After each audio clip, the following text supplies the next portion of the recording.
Assalamualaikum warahmatullahi wabarakatuh. Perkenalkan, nama saya Yeni Novia Karneli dengan nomor NIM 202123.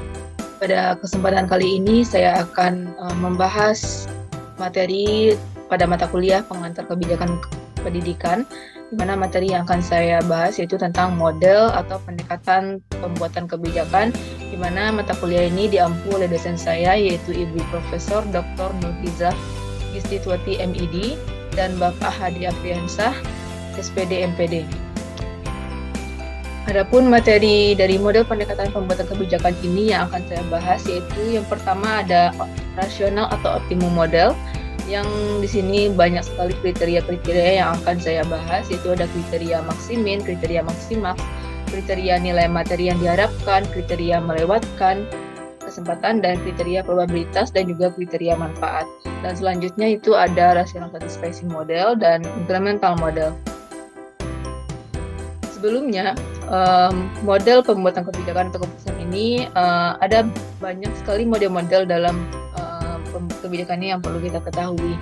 Itu ada model rasional atau optimizing, model incremental, model satisficing, model mixed scanning, model keranjang sampah, dan model Janissman conflict theory.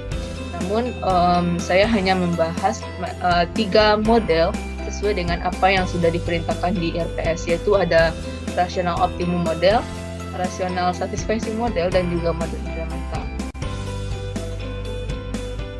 Baik, pembahasan materi yang pertama yaitu ada rational optimum model.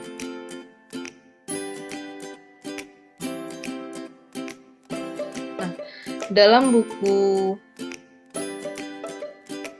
teori dan praktek pengambilan keputusan karangan Siagian tahun 2016 yang menjelaskan bahwasanya sasaran yang ingin dicapai dalam model optimum ini adalah mempertimbangkan keterbatasan yang ada dalam suatu organisasi dan berusaha untuk memperoleh hasil yang terbaik yang paling mungkin dicapai.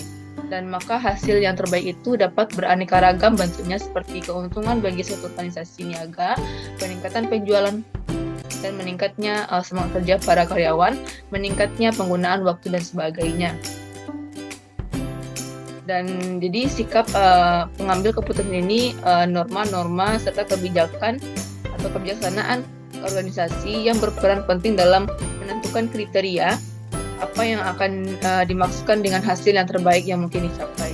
Nah, jadi dapat disimpulkan bahwasanya rasional atau optimum model ini adalah menggambarkan keadaan yang nyatanya terhadap apa yang terjadi dalam pembuatan kebijakan, dan dalam hal inilah para pembuat kebijakan itu dilihat perannya dalam perencanaan dan pengkoordinasian untuk menemukan suatu pemecahan masalah. Adapun cara kita menemukan suatu permasalahan itu dapat kita gunakan untuk, misalnya yang pertama, menghitungkan kesempatan dan meraih atau menggunakan dukungan internal dan juga eksternal. Dan yang ketiga yaitu memuaskan permintaan lingkungan. Dan yang ketiga yaitu memuaskan keinginan atau kepentingan para pembuat kebijakan. Selanjutnya, pada model ini tentunya memiliki kekurangan dan juga kelebihannya. Nah, sebelumnya saya akan menjelaskan apa sih kelebihan dari rasional atau optimum model ini. Yang pertama yaitu memfokuskan daripada pengambilan atau pengumpulan data dari kriteria yang telah ditetapkan. Nah, maksudnya di sini adalah kita bisa lebih terfokus dengan diri sendiri terhadap pengkajian suatu permasalahan sesuai dengan data yang sudah dikumpulkan sesuai dengan fakta nyatanya di lapangan, serta kita kaitkan dengan kriteria-kriteria yang sudah ditetapkan tersebut. Jadi kita bisa menghubungkan antara fakta-fakta data dengan kriteria yang sudah ditetapkan tersebut. Dan kelebihan yang kedua yaitu dapat mengurangi subjektivitas, yaitu pengambilan keputusan berdasarkan opini seseorang. Nah, di sini maksudnya adalah kita dalam membuat kebijakan itu tentunya kita fokus dengan masalah yang terjadi, maka kita kajilah apa saja penyebab dari masalah tersebut. Nah, dari itu jika kita mengambil suatu kebijakan secara sendiri gitu, tanpa ada campur dengan ide-ide orang lain, tanpa ada campur tangan orang lain, maka dapat dikatakan itu sebagai mengurangi subjektivitas dalam pengambilan keputusan gitu. Kelebihan yang ketiga yaitu efisien karena berdasarkan pemilihan alternatif terbaik. Maksudnya di sini adalah karena tidak ada campur tangan dari orang lain atau opini-opini dari orang lain, apa yang kita putuskan itu lebih efisien gitu. Jadi dikatakan lebih optimal lah gitu, karena tidak ada pendapat-pendapat lain yang ikut campur dalam permasalahan ini gitu. Nah, itulah kelebihan dari rasional atau optimum model. Selanjutnya ada kekurangan dari rasional atau optimum model. Yang pertama yaitu diasumsi atau dianggap bahwa ada pengetahuan yang telah disampaikan atau yang telah dihasilkan. Nah, yang kedua yaitu ada model optimasi yang tidak dinamis, harus mengikuti langkah-langkah yang terkait, di mana tidak mungkin hanya secara individu saja yang mengerjakan atau memutuskan kebijakan tersebut. Tentunya kita juga memerlukan kesepakatan atau meminta alternatif dengan orang lain gitu. Jadi dapat dikatakan tidak dinamis model ini. Apa yang kita lakukan itu hanya mengikuti sesuai dengan prosedur ini saja. Dan yang selanjutnya yaitu dimunculkan sebagai objektif, namun pengambilan keputusan ini siapapun yang membutuhkan itu justifikasinya pribadi itu tidak bebas nilainya. Itulah kekurangan dari model rasional optimum. Dan selanjutnya yaitu ada langkah-langkah proses pengambilan kebijakan menurut Sawitri tahun 2006, di mana saya kutip dalam sebuah artikel yaitu karangan Maya Praventi dan juga Bapak Hadi Afriansyah tahun 2019 yang menjelaskan bahwasanya ada 6 langkah proses pengambilan kebijakan ini atau keputusan ini.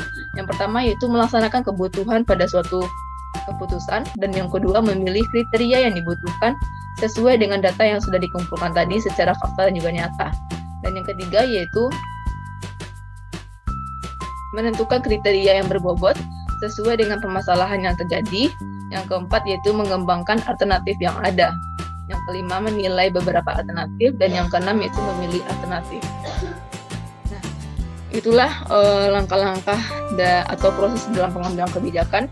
Yang selanjutnya yaitu ada kriteria-kriteria.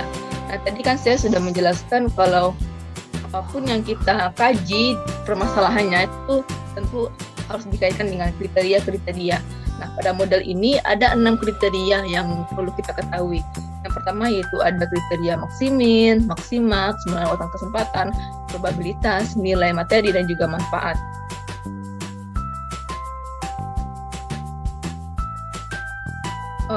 Untuk kriteria yang pertama yaitu kriteria maksimin. Nah, dalam buku teori dan praktek pengambilan keputusan yang karangannya yaitu Siagian tahun 2016 menjelaskan bahwasanya kriteria maksimin ini didasarkan pada suatu asumsi yang sifatnya itu pesimistis. Dalam artian keputusan apapun yang diambil, maka hasil yang akan dicapai itu adalah hasil yang paling minimum. Dan asumsi yang seperti ini diusahakan agar hasil yang diperoleh itu merupakan hasil yang maksimum. Nah, dengan perkataan lain atau dengan kata lain, model ini juga dikatakan pada intinya memaksimalkan hasil usaha dan dalam batas-batas minimum yang diperhitungkan akan dicapai. Nah, itulah kriteria maksimin. Sedangkan kriteria maksimaks yaitu dikutip juga dalam buku yang sama, yaitu karangan Siagian tahun 2016 menjelaskan bahwasanya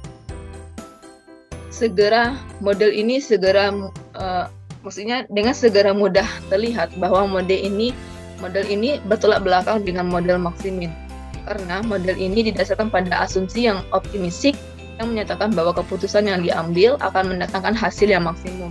Nah, dalam prakteknya, apa yang kemudian terjadi adalah lebih memaksimalkan usaha agar hasil yang diperoleh betul-betul semaksimal mungkin, dan hasil yang maksimum itu tentu saja menguntungkan bagi organisasi, lembaga, ataupun bagian-bagian kantor lainnya. Dan yang ketiga yaitu ada kriteria kesempatan.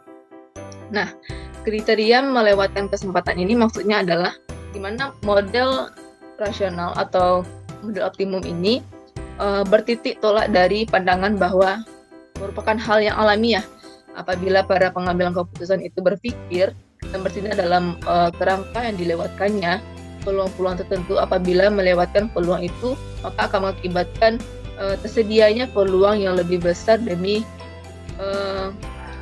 meraih keuntungan yang lebih besar pula gitu maksudnya. Itulah kriteria yang melewatkan kesempatan. Sedangkan kriteria probabilitas. Nah, kriteria probabilitas ini mengatakan bahwa model ini dalam pengambilan keputusan itu harus menggunakan kriteria yang kemungkinan diperoleh dari hasil sebagai dasar untuk menjatuhkan pilihan. Nah, probabilitas ini bisa mulai dari 0, lalu dalam artian tidak ada kemungkinan tercapainya hasil yang akan diharapkan, hingga 1 dalam artian bahwa terambilnya suatu keputusan tertentu. Itulah maksud dari kriteria probabilitas. Dan yang kelima yaitu kriteria nilai materi yang diharapkan. Kriteria ini agak kompleks baik dalam penyusunan maupun dalam penggunaannya. Karena dalam praktek penggunaannya itu dimulai dari penentuan nilai materi atas hasil yang diperoleh, dari sikap alternatif yang dipilih untuk diterapkan. Nah, ini berarti bahwa model ini juga memperhitungkan kemungkinan apa yang akan timbul jika alternatif itu ditempuh gitu, dan menggabungkan probabilitas dengan hasil yang mungkin diperoleh. Dan model ini juga menghindari pilihan yang semata-mata didasarkan pada dengan kemungkinan yang tertinggi untuk terjadi gitu. Nah, yang terakhir yaitu kriteria manfaat. Sebenarnya kriteria ini sesungguhnya merupakan kelanjutan dari kriteria nilai materi yang sudah dibahas sebelumnya. Telah terlihat bahwasanya dengan penggunaan kriteria itu pengambilan keputusan tidak terlalu memperdulikan resikonya yang mungkin harus dihadapi apabila pilihan yang dijatuhkan itu berbagai alternatif yang tersedia. Nah, kriteria ini menjelaskan bahwa hasil yang akan dicapai diperlakukan sebagai hal yang penting. Nah, begitu juga sebaliknya dengan kriteria manfaat, pilihan pengambilan keputusan tentang manfaat yang hendak diperoleh mendapatkan tempat yang penting untuk memudahkan analisis yang mungkin diperlukan, dan pilihan pengambilan keputusan itu disusun sedemikian rupa sehingga terlihat suatu jenjang peringkat tertentu.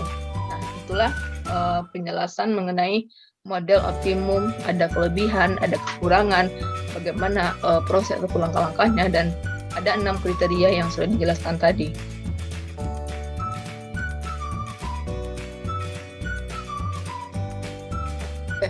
Yang selanjutnya yaitu ada model atau rational satisfaction model, di mana kenapa model ini disebut dengan model satisficing? Karena ide pokok dari model satisficing ini adalah bahwa usaha yang ditunjukkan pada apa yang mungkin dilakukan, baik itu sekarang ataupun di sini, dan bukan pada sesuatu yang mungkin optimal tetapi tidak realistis dan oleh karena itu tidak mungkin dicapai gitu.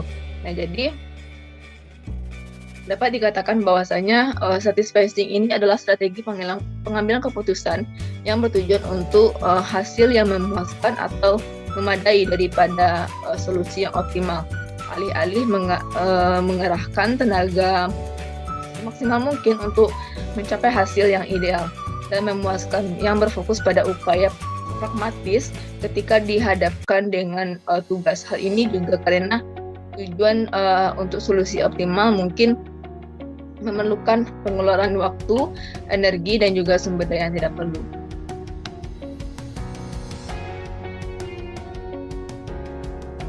Nah, seperti yang sudah tampil di slide sebelum yang selanjutnya, ada 3 jenis model, 3 jenis variasi model satisficing.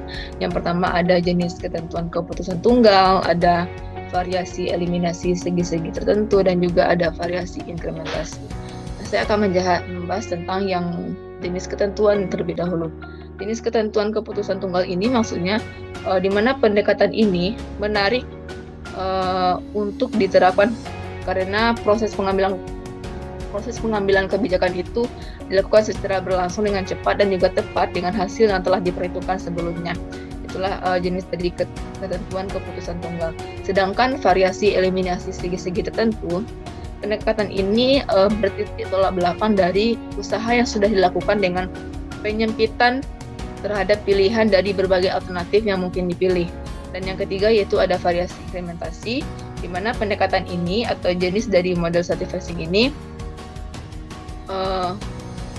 merupakan pusat perhatian pada pengangguran yang berdampak dari berbagai kelemahan nyata, dan hal ini juga wajib dihadapi oleh suatu organisasi ataupun kelompok. Itulah penjelasan dari 3 jenis variasi model satisficing. Nah, selanjutnya rational satisficing model ini juga memiliki 2 keyakinan. Yang pertama itu ketidakmampuan dalam pengambilan keputusan untuk menganalisis semua informasi, dan yang kedua yaitu tahap tertentu dalam proses kebijakan yang timbul berbagai beban yang tidak dapat dipikul dalam bentuk waktu, uang, tenaga, dan juga frustasi dalam usaha yang memperoleh informasi tambahan. Nah, kita lanjut pada materi terakhir, yaitu incremental model.